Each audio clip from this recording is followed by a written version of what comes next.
it was the Illuminati who killed Michael Jackson. The general public are unaware that it was the Illuminati who had Michael Jackson murdered. So the question begs, why would they want him dead? For many reasons. But before I go into the details of Michael Jackson's assassination, let me give you a short primer on the Illuminati. Hidden behind the veil of their secret society, the group known as the Illuminati have still managed to garner great attention and acclaim. They have been blamed for everything imaginable, such as being the igniting force behind the French Revolution and being the real masterminds behind the 9/11 attacks. They have been credited with assassinating Presidents Lincoln and Kennedy. Most people have heard of the Illuminati thanks to popular culture exposing them to their existence. However, this exposure came as a result of rumors and innuendos being spread about certain entertainers or celebrities allegedly being part of the Illuminati and owing their fame and fortune to them. Some of these rumors and innuendos were so far-fetched that a great deal of people dismissed them, and as a result became highly skeptical of the Illuminati even existing. The prevailing thought is the Illuminati are nothing more than a lame concoction hatched by those loony conspiracy theorists. They believed this assertion without doing any valid research. If they took the time out to actually do the research, they would discover that the Illuminati do exist in the annals of history and are indeed a powerful group that presently is shaping the world right in front of our eyes. But many are unable to see their hidden hand. Here are the facts. History of the Illuminati. The Illuminati was founded on May 1st, 1776 by Adam Weishaupt, a professor of canon law at the University of Bavaria in Ingolstadt in Bavaria, Germany. Weishaupt, who was funded by the Rothschilds, was a Jew who converted to Roman Catholicism and became a Jesuit priest. However, he became dissatisfied with the Catholic Church and later broke away from them to form the Illuminati, who he originally called the Perfectibilists, or the Perfect Ones, as their aim was to create a perfect world where all men and women were equal and the Catholic Church had absolutely no say in government. Weishaupt eventually adopted the name Illuminati, which means enlightened ones, and he modeled his secret society after Freemasonry. He then used his Freemasonry cover to infiltrate the Masonic lodges, with the goal of placing Illuminati members into positions of power. During this particular time period, there were many famous Illuminati members, such as literary men, Johann Wolfgang von Goethe, Johann Gottfried Herder, and the Dukes of both Weimar and Gotha. However, there was a great opposition to this secret society known as the Illuminati. In 1785, Karl Theodor, ruler of Bavaria, Germany, banned the Illuminati with the blessings of the Catholic Church. Weishaupt fled the country on horseback, and while he was fleeing, dropped some documents which revealed the plans of the Illuminati, which included overthrowing every monarchy in Europe and essentially taking over the world. Some historians note that the Illuminati disbanded in 1785. However, this is contrary to the fact that the Illuminati simply went underground and had prominent members located in the United States and throughout Europe, poised to bring into existence their New World Order agenda, which phrase is symbolically printed on the reverse side of the United States seal and on the dollar bill with the Latin words Novus Ordo Seclorum, which translates to a new order of the ages. President George H.W. Bush, the daddy, infamously introduced the concept of a new world order in an address before a joint session of Congress on the State of the Union in 1991, where he waxed poetically about how the New World Order was a big idea where diverse nations were drawn together in common cause to achieve the universal aspirations of mankind, peace and security, freedom and the rule of law. This all sounds nice, but in reality, the Illuminati's New World Order agenda, headed by the 13 Illuminati bloodlines, is nothing more than a sinister plot by the global elite. And their true intentions and agenda consist of the following: the establishment of a one-world government, the establishment of a one-world army, the establishment of one central bank, a microchipped, enslaved population, a complete totalitarian state. The way that the Illuminati are executing their agenda of the New World Order is through entities such as the military, transnational corporations, the educational system, government and politics, banking, the media, entertainment, religion, organized crime, and through other secret societies such as the Bilderberg Group, the Council on Foreign Relations, the Trilateral Commission, etc., and through intelligence agencies like the CIA, Mossad, and MI6.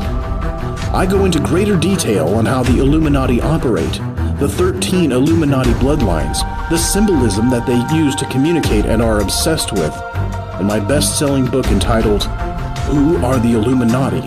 The Secret Societies, Symbols, Bloodlines, and the New World Order. This book is available at www.illuminatiagendaexposed.com and also available on Amazon on Kindle, paperback, and audio. The Illuminati and Michael Jackson. So you are probably wondering at this point, what does this secret society known as the Illuminati have to do with the entertainer Michael Jackson? And why would they want him dead?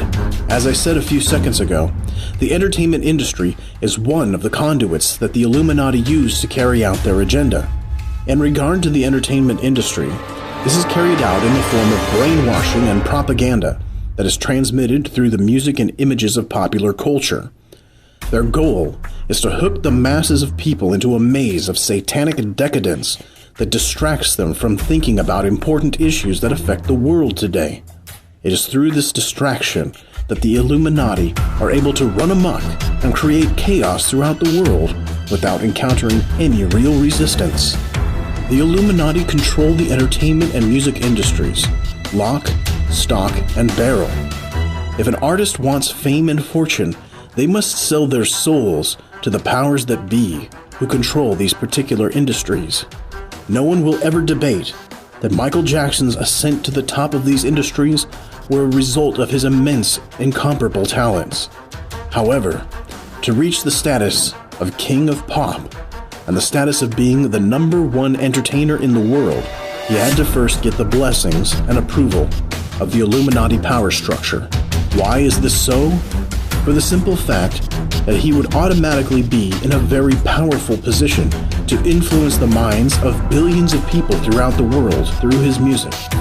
So he had to be deemed safe by the Illuminati, and the perfect vehicle for promoting and carrying out their agenda. Everything worked out well in the beginning, as Michael Jackson became a child superstar with the Jackson 5, which included his brothers, Jermaine, Tito, Marlon, Jackie, and Randy. They were all managed by their disciplinarian father, Joe Jackson, and had mega hits such as ABC, Got to Be There, Nothing Can Say Goodbye, and many others. Speaking of Joe Jackson, it is alleged that Michael Jackson was initiated into the Illuminati culture in a sexual way via Joe Jackson's arranged meetings with high-powered businessmen. It is said that Michael detested these particular meetings and tried to escape them. Jermaine Jackson has also been allegedly reported to have said that after these meetings occurred, Michael would be sick for days. He also allegedly wondered what Joseph was doing. Was Michael Jackson an MK Ultra slave? Many experts familiar with CIA MK Ultra mind control programming said that Michael Jackson fit the profile of a typical MK Ultra slave. In case you are not familiar with it, let me explain to you what MK Ultra is. MK Ultra was an illegal U.S. government human research operation experimenting in the behavioral engineering of humans through the CIA's Scientific Intelligence Division. The MK Ultra project used sinister methodologies to manipulate people's mental states and alter brain functions. Some of these methodologies included the administering of drugs, chemicals, hypnosis, sensory deprivation, verbal and sexual abuse. Kathleen Sullivan, an admitted former Illuminati slave, states on her blog the following about Michael Jackson in regards to being an MK Ultra slave. I have been tracking Michael Jackson in the news for about 10 years now. For reasons I will not get into in a public forum, I could state that I have absolutely no doubt that he is an MK Ultra variety slave, possibly introduced by his father into the bizarre system of spooks, commercialized pedophilia, and more. My father introduced me to organized criminal pedophilia from early childhood on. Like Michael, I developed many altered states of consciousness to cope with the horrors I experienced and encountered. I also have no doubt that he would have been terribly abused as a child. Even if he hadn't allegedly been given to others as a child to sexually service them, there is no explanation for his obsession with being with children in public and privately, especially in bed. Bryce Taylor, another former Illuminati slave, stated in her book, Thanks for the Memories, that she accompanied legendary comedian Bob Hope to a place that had a showcase for up-and-coming talent for television shows. At this particular place, she said that Michael Jackson and his brothers were to partake in his showcase. Bryce Taylor shockingly states that Bob Hope told her he was sponsoring the Jacksons in an effort to expand their careers. Before they were set to perform, Bryce allegedly recalls that their father, Joe Jackson, led them to a side room where all the boys had to drop their pants, and a big man raped each one of them in a lineup. You can believe Bryce's story or not. That's entirely up to you, and I admit, it's quite a shocking story. However, you can rest assured that Michael Jackson's superior talents alone were not enough for him to achieve superstardom and worldwide acclaim. He and his brothers had to be financed, marketed, and distributed by the music and entertainment Illuminati in order for them to achieve that success. In the beginning, the powers that be didn't have a problem with Michael Jackson because he was perceived as a non-threat to them because of his passive and meek image, and the belief that his only concern and focus was on his music, dancing, and entertainment of the public. In fact, he obliged the powers to be quite clearly, as he put their Illuminati symbols on his album covers and in his videos. For example, if you take a look at his Dangerous album cover, if you don't have it, just Google a picture of it. On the left side of the album cover, there are roller coaster cars entering the tunnel with a Masonic symbol above the door. The cars are also filled with different animals, and they are all shown coming out of the tunnel with the Illuminati's all-seeing eye above the door. There are also other strong Illuminati symbols on this particular album cover. Michael Jackson, shrewd businessman, or Peter Pan. Even though Michael Jackson portrayed to the public a meek and childlike image with the appearance of wanting to be the next Peter Pan, he was actually a very shrewd and aggressive businessman. When his Thriller album became a huge success, he was flushed with cash. He was looking to invest this windfall into something that would give him returns many times over, so he sought the advice of John H. Johnson, owner of the Johnson Publishing Empire and black publications Ebony and Jet magazines.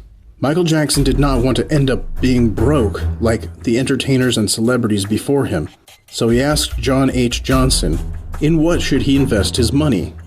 Johnson advised him to invest his money into the publishing business. Paul McCartney also had a heavy influence on Michael in regard to investing his money into publishing. Michael briefly lived with Paul and Linda McCartney while recording their duet, Say, Say, Say.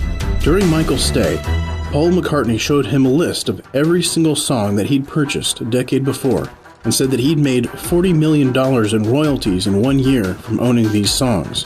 After this revelation, Michael Jackson looked and said to him, "Someday I'm going to own your songs." To which Paul McCartney replied, "Hey, great joke." However, Michael was very serious about his intentions. In fact, he went on to invest millions acquiring the rights to a wide variety of artists that included Elvis Presley, Aretha Franklin, Little Richard, and Ray Charles. He also owned the rights to a number of songs written by legendary songwriters Gamble and Huff, and owned the entire catalog of Sly and the Family Stone.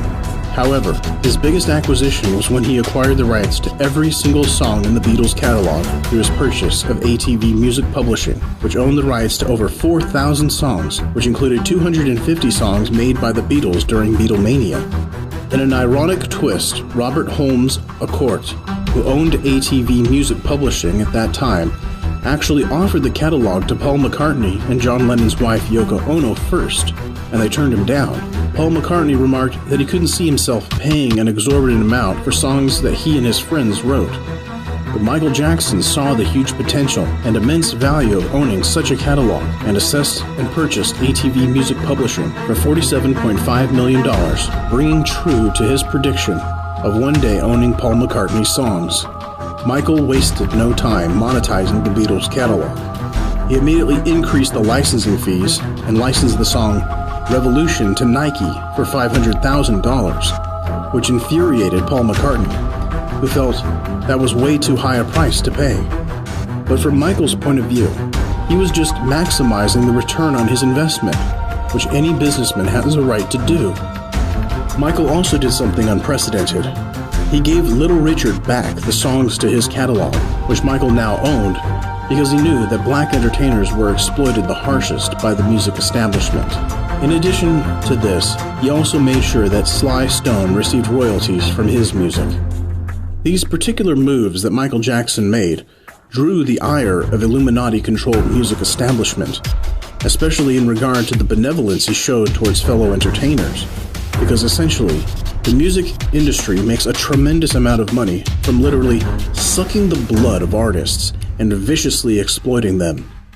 By Michael giving back Little Richard's songs and making sure that Sly Stone received royalties from his music, he bucked the system. The minute Michael Jackson gained ownership of this valuable catalog of songs, the powers that be plotted and worked feverishly to gain access to it. In 1995, Sony Music approached Michael with an offer to pay him $95 million to merge his ATV Music Publishing with Sony's catalog, forming a 50-50 joint-owned venture.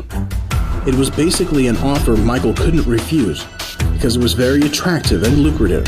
Not only did he earn back twice his initial investment, he now owned 50% of a much larger company, which eventually grew to over 2 million songs.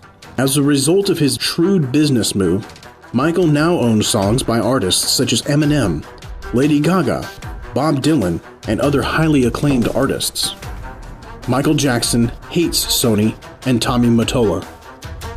In a few short years, things became sour between Michael Jackson and Sony.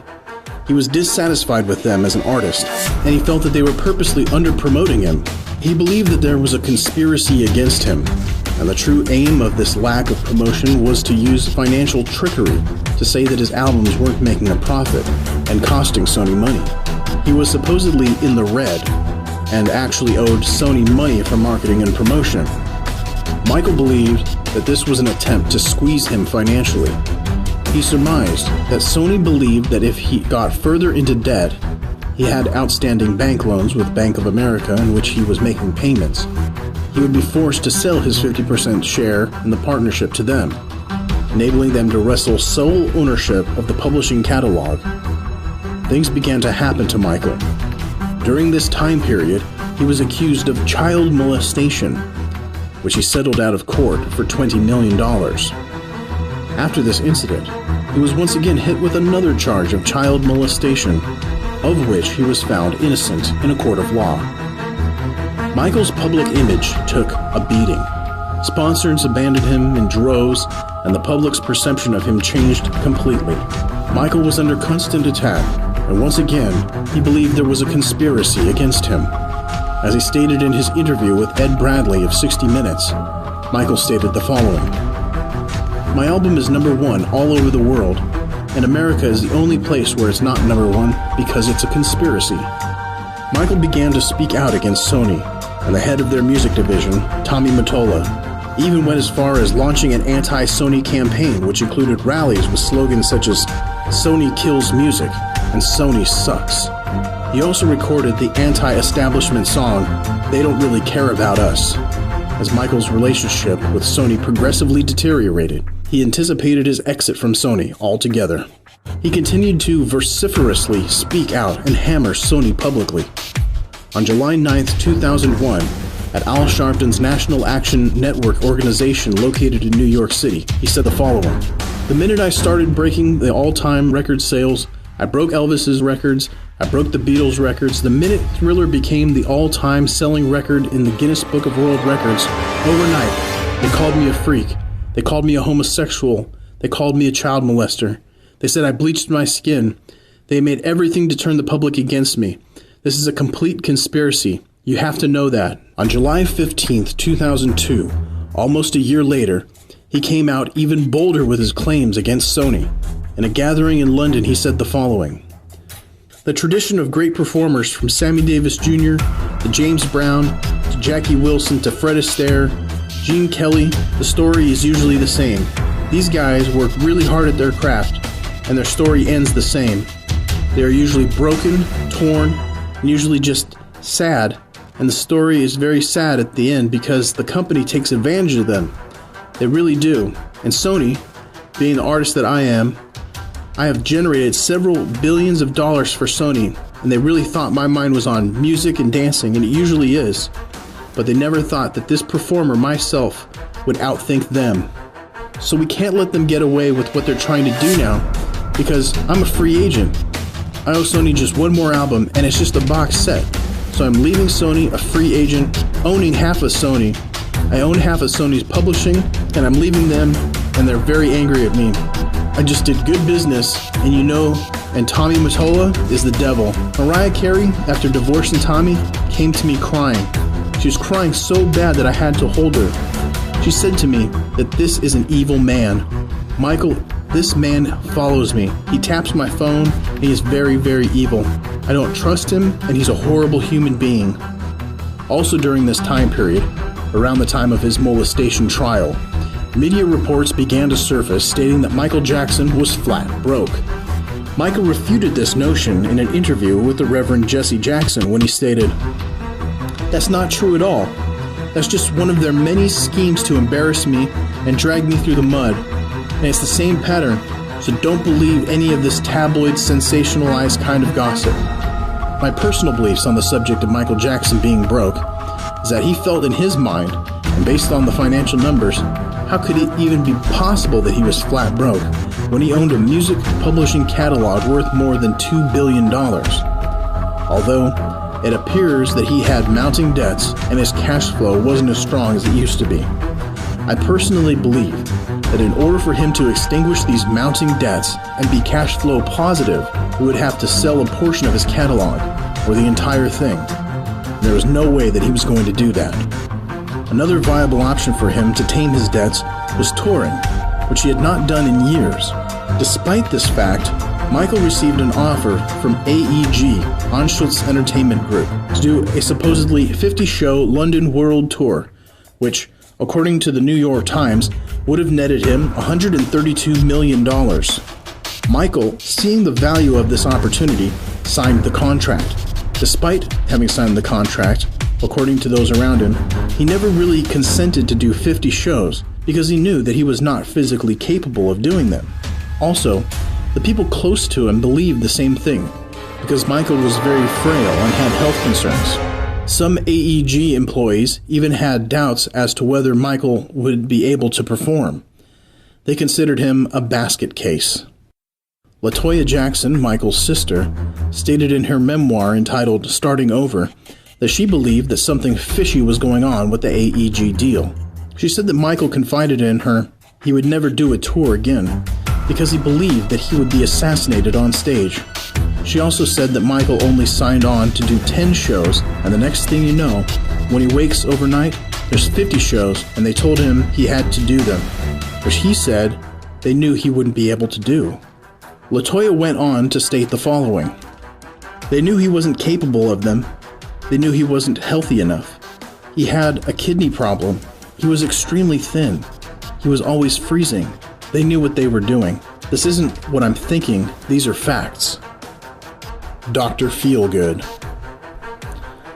Dr. Conrad Murray was hired by AEG to be Michael Jackson's personal physician at a salary of $150,000 a month. Murray began treating Michael Jackson. For Michael's insomnia, he illegally pumped him with the powerful surgical anesthetic propofol, which is rarely administered outside the parameter of a hospital. The question begs, why would Murray administer a drug illegally to Michael Jackson and risk losing his medical license? More than likely, it was the pressure of being in debt. According to court records, Murray was heavily into debt and was ordered to pay creditors $435,000, which included a student loan. In addition, property records showed that at the time, he was in serious jeopardy of foreclosing on his home that he had on the 18th hole of a country club. He also refinanced his property 3 times in 5 years, and now at approximately $1.7 million on a house with a value of $1.08 million. I must also note that he had child support payments, in which he was in arrears. He was also supporting his wife, son, and daughter, and court records showed that he also owed thousands of dollars to a woman in California with whom he had a son. On top of that, he was supporting 2 additional daughters he had with a woman in Las Vegas. So, as you can clearly see, the job as Michael Jackson's personal physician at $150,000 per month was much needed to provide some type of financial relief to Murray. This was a once-in-a-lifetime opportunity for him financially, and he closed his Las Vegas practice so he could concentrate solely on Michael. Make no mistake about it, Murray was probably chosen by Michael because he knew that he could provide him with what he needed in the form of medication in a discreet manner. I wholeheartedly believe that this is true because Michael Jackson admitted publicly that he was addicted to painkillers and entered a drug rehabilitation program in 1993. Michael Jackson, murdered. Conrad Murray began working with Michael Jackson, and Michael Jackson wound up dead. He was pronounced dead on June 25, 2009, and the Los Angeles County coroner ruled that his death was the result of an overdose of propofol. Murray, when interviewed by investigators, admitted that he had given Michael Jackson propofol for 60 consecutive nights to treat his insomnia, and also so that he could get rest for his rehearsals. He also stated that Michael was addicted to propofol, and Murray said that Michael referred to the drug as his milk. Murray also said at the time he was trying to wean Michael off of propofol by giving him small amounts. But in her memoir, LaToya Jackson said that this wasn't true, because according to the coroner, Michael had enough propofol in him to kill an elephant. Murray was subsequently arrested, charged, and convicted of manslaughter. Murray only served 2 years of a 4-year sentence for killing the greatest entertainer the world has ever seen. But to many, Murray was nothing but a fall guy, a patsy. There were powerful people and entities who had a lot to gain from Michael Jackson's death. LaToya said that Michael told her that he would be murdered for his very valuable publishing catalog. She said that immediately after his death, people that Michael eliminated from his life came in, lurking, asking questions about the catalog.